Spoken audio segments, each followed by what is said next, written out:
इस गाने को सुनने से पहले कृपया हमारे चैनल दीप म्यूजिक को अभी सब्सक्राइब करें।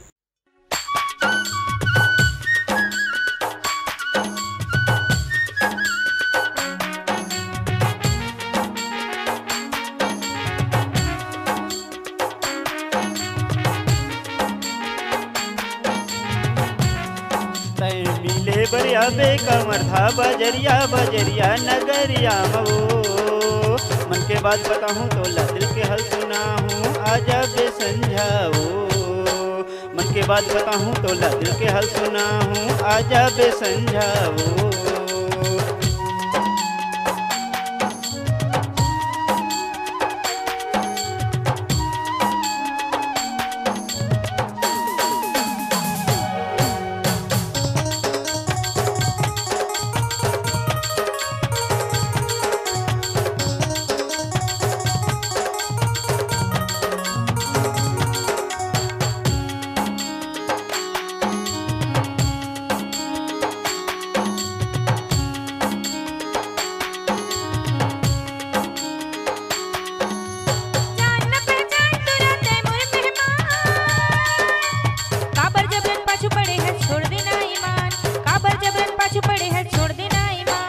काहे तोरे नाव बैहा कुंती तोरे गा कहाँ तेरे थसगा। काहे तोरे नाव बैहा कुंती तोरे गा कहाँ तेरे थसगा। तैं मिले बरिया बे कमर था बजरिया बजरिया नगरिया मो मन के बात बताऊं तो दिल के हल सुना हूँ आजा बे समझाओ।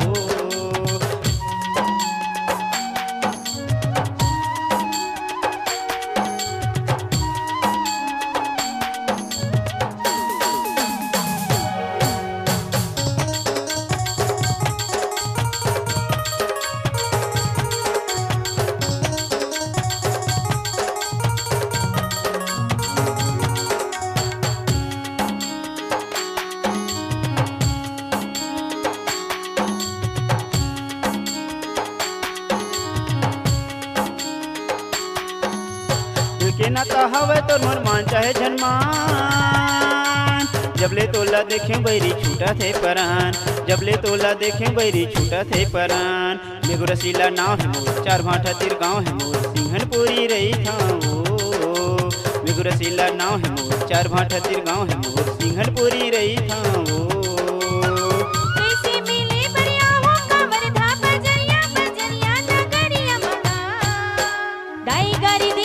भैया मार दे नैया वो संजा का।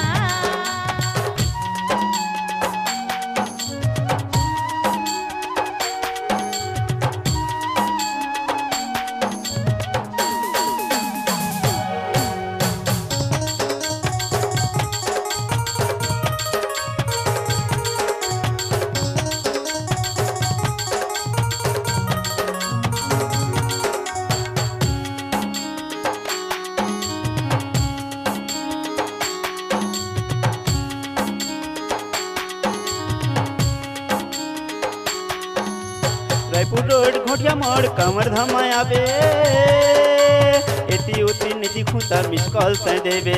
एती उती नहीं दिखूता मिस कॉल तय देवे। 78 059 35 087 नंबर तय लगाबे वो। 78 059 35 087 नंबर तय लगाबे वो।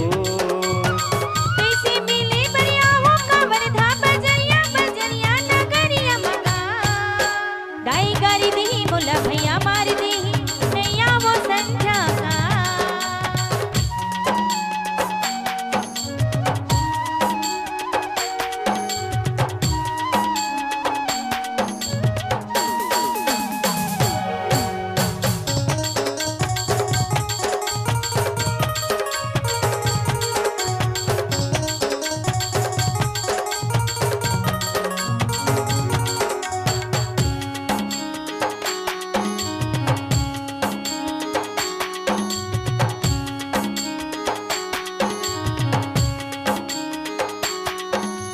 व्हाट्सएप फेसबुक चैटिंग करूँ ऑनलाइन तय रही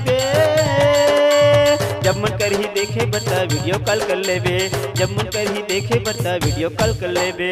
फेसबुक में लाइक कर मेगू रसीला टाइप कर ईमो लाइन लगाबे हो, फेसबुक में साइन कर मेगू रसीला टाइप कर ईमो लाइन लगाबे हो। मिले बरिया हो कवर्धा बजरिया बजरिया नगरिया मगा, मन के बात बताबे मोला दिल के हाल सुनाबे आजा हो संझा का। तै मिले बरिया बे कवर्धा बजरिया बजरिया नगरिया मवो, मन के बात बताहूँ तो ला दिल के हाल सुनाहूँ आजा बे संझाओ। मन के बात बताहूँ तो ला दिल के हाल सुनाहूँ आजा बे संझाओ। अरे आजा हो संझा का, आजा बे संझाओ। अरे आजा हो संझा का। आप सुन रहे हैं मेघू रसीला छत्तीस